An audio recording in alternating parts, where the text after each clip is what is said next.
Primavera X. Escolas do país todo são tomadas por ações simultâneas para colocar em prática cuidados necessários com os corpos hídricos do Brasil.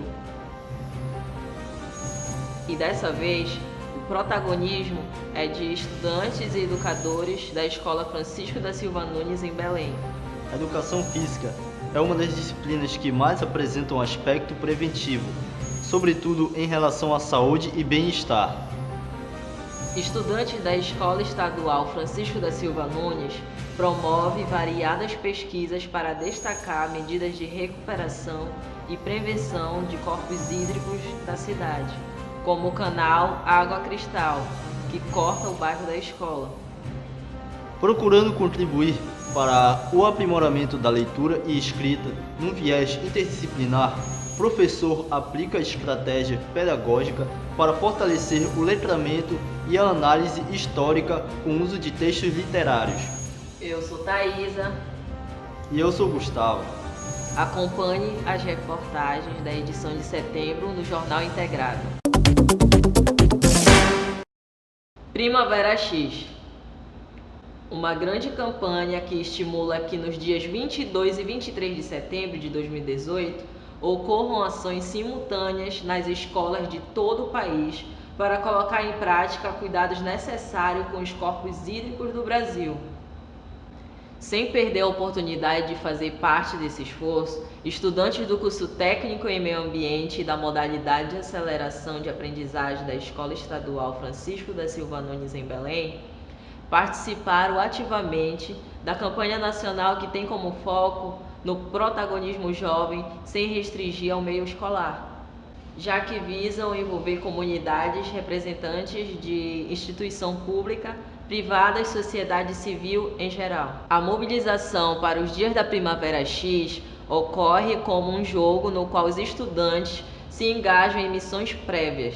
Assim, alunos superaram as fronteiras da escola e estiveram no Parque Ambiental Utinga em companhia da professora Tayana Ribeiro, onde observaram os lagos da Água Preta e Bolônia, e depois, no bairro da escola, o canal Água Cristal. Lá, a equipe de reportagem do Jornal Integrado conheceu medidas de recuperação e preservação de mananciais. Confira a matéria com o Lucas. Que medidas podem ser tomadas pelo governo e pela sociedade civil para garantir a preservação dos mananciais? Bem, o governo hoje ele atua na proteção desses mananciais, evitando, né, que esteja caindo esgotos neles, né? A gente tem um grande problema aqui ao redor do parque com moradias, né, uma grande pressão aí em cima de moradias. Então a gente trabalha aí para diminuir esse impacto, né, dessa situação de esgotos dentro aí dos mananciais aqui na cidade. E a sociedade civil, além de cobrar que o governo, né, tome essas medidas, ela também tem o papel de evitar que as pessoas construam lugares inadequados também, dentro do parque. E que papel tem os lagos Bolônia e Água Preta no abastecimento de Belém? Bem, os dois juntos são responsáveis por 70% do abastecimento de água, né? A água hoje em Belém, ela vem diretamente do Rio Gomar, que cai no Água Preta, né? E do Água Preta ele vai para o Lago Bolônia, né? E do Bolônia a gente tem lá a estação de tratamento, né, da Cosampa, de onde é coletada essa água que vai abastecer o município de Belém. Há quem pense que a educação física na escola é só recreação, mas isso é um engano. A educação física é uma das disciplinas que mais apresenta aspecto preventivo, sobretudo em relação à saúde e bem-estar. Ela insere, adapta e incorpora o aluno no saber corporal de movimento e sua função é formar o cidadão que irá produzi-la, reproduzi-la e transformá-la, qualificando-o para disputar os jogos, os esportes, as danças, as artes marciais, as ginásticas e práticas de adaptação física, em proveito do exercício crítico dos direitos e deveres do cidadão para a benfeitoria da qualidade de vida humana. E por conta disso, merece destaque e apoio diverso nas escolas. Confira a matéria com Cássio. Professora, qual a importância da atividade física na escola? Bom, a importância da atividade física é que ela promove a sociabilização dos alunos, além do bem-estar físico e mental. A atividade física, a educação física, ela veio justamente para resgatar os alunos desse sedentarismo que hoje em dia muitos se encontram, devido ao uso de computador, de tablet, de notebook. Os alunos não querem mais participar de atividades físicas, não só fora da escola, como também dentro da escola, né? Muitos estão ali na sua zona de conforto, no seu computador, no seu tablet, ficam deitados horas lá e não querem sair mesmo para a atividade física, né? E aí é nesse momento que a educação física vem para resgatar esses alunos desse sedentarismo, né? Vem para proporcionar para eles uma atividade dentro da escola, onde eles vão se sociabilizar com os colegas e vão desenvolver essa prática, né, do desporto. É isso. Proporcionando para eles uma boa saúde, desenvolvendo a tonicidade muscular, melhorando a capacidade cardiorrespiratória, os músculos, as articulações, né, e proporcionando um ambiente saudável para esses alunos. Como bem sabemos, a água é considerada um bem de domínio público e um recurso natural limitado, dotado de valor econômico. Atentos a isso, estudantes da Escola Estadual Francisco da Silva Nunes, em Belém, promoveram variadas pesquisas para destacar medidas de recuperação e preservação de corpos hídricos. Acompanhe a matéria com o Lucas. Considerando o fato que o canal Água Cristal continua a receber esgoto sem tratamento e descarte direto de resíduos, que medidas corretivas podem ser tomadas? É importante, antes de falar a respeito das medidas propriamente ditas, dizer que o canal Água Cristal, ao longo do seu trajeto, ele sofreu um processo de ocupação e de urbanização, ainda que na maioria das vezes em condições precárias, né? Então houve o crescimento da cidade e boa parte dessa área, as margens do canal, foram sendo ocupadas, as famosas áreas de baixada, que do ponto de vista do capital imobiliário são áreas desvalorizadas e por essa razão que foram sujeitas a processos de ocupação, sobretudo por famílias de baixa renda, né, que não conseguiam dispor de recursos financeiros para adquirir uma moradia pelo mercado formal de habitação, né? Então, ao longo do seu trajeto, em consequência disso, a rede de esgoto, por assim dizer, clandestina, acabou sendo despejada ou tendo como foco de despejo o próprio canal Água Cristal, o que vai provocar, então, a poluição e a contaminação do mesmo. Então, nesse sentido, o que seria interessante para, pelo menos, mitigar esse impacto da poluição provocado por isto? Primeiro, construir mais estações de tratamento de esgoto, porque nós temos um aqui no bairro da Marambaia, que fica às margens do canal, né? Mas ele é insuficiente, dada a quantidade de moradias e de pessoas que residem ao longo do canal.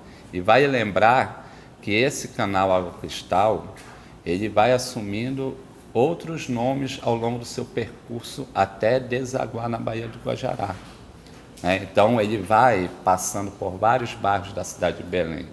Então não é uma problemática restrita ao bairro da Marambaia. Ele passa pelo bairro da Sacramenta, passa pelo bairro do Barreiro, passa pelo Telégrafo, até que finalmente ele vai desaguar na Baía do Guajará. Então o impacto, né, na verdade, as zonas que, digamos, seriam as fontes do impacto da contaminação são múltiplas. Então, além das estações de tratamento de esgoto, que devem ser ampliadas, seria importante também ligar aquelas casas que dispõem de uma rede, por assim dizer, clandestina, à rede de tratamento, né? Ou seja, a rede, na verdade, que é capaz de coletar esses dejetos e transportá-los até a estação de tratamento, para que um número maior de habitações possa dispor desse serviço. Aquelas moradias onde isto não é possível, né, por estarem localizadas em áreas suscetíveis a alagamentos, né, e por estarem acima de áreas cujo solo apresenta grande estabilidade, seria interessante que o governo ou o poder político local incluísse essas famílias em programas habitacionais, né? Desde que isso, logicamente, essa mudança não comprometesse a reprodução social e econômica dessas famílias. Além disso, também a educação, campanhas de educação ambiental, né, para trabalhar com a elevação do nível de consciência ambiental e de sensibilização ambiental junto à população que ali reside, para que se diminua a quantidade de lixo jogada, despejada no canal. Agora, vai lembrar que nem todo o lixo que se encontra no canal fora despejado pela população. Às vezes, por conta de uma inundação, né, aquele lixo que se encontra à espera do carro coletor acaba sendo transportado pela água da chuva até o canal. Então, seria interessante, para se evitar isso, que nós tivéssemos, se não containers, mas cestos coletivos de coleta de lixo telados, que evitasse, portanto, o transporte desse lixo pela água da chuva. Agora, vale lembrar também que, pela ausência de uma rede ligada a uma estação de tratamento, outras fontes de poluição, além do próprio lixo, né, podem ser objetos de preocupação, como, por exemplo, o óleo de cozinha. Ali no canal Água Cristal, vale lembrar que nós não temos apenas imóveis para fins de moradia, nós temos imóveis para outros fins, como, por exemplo, para fins comerciais, que utilizam grandes quantidades de óleo, né? Nós temos atividades ligadas à produção e à venda de pratos feitos, de alimentação, de comida, né? Então, essas atividades, elas consomem grandes quantidades de óleo, além do próprio óleo consumido pela população em suas residências, né? Óleo de consumo doméstico. Então, seria interessante que, ao invés de jogar na pia, né, para que esse óleo seja, então, despejado até o canal, que esse óleo fosse coletado, por exemplo, em garrafas PET, e que fosse destinado a algum posto de coleta. Se não existe o posto de coleta, como é muito comum não existir, fazer um trabalho junto ao centro comunitário, né, ou à associação de moradores, para que esse centro comunitário ou essa associação se responsabilize em entrar em contato com alguma organização que utiliza esse óleo coletado, ou que possa utilizar esse óleo coletado, ou até mesmo a própria comunidade pode aproveitar esse óleo para a produção de sabão, né, sabão em barra, logicamente desde que ela disponha de cursos de formação para isso. Então, essa seria uma outra medida, né?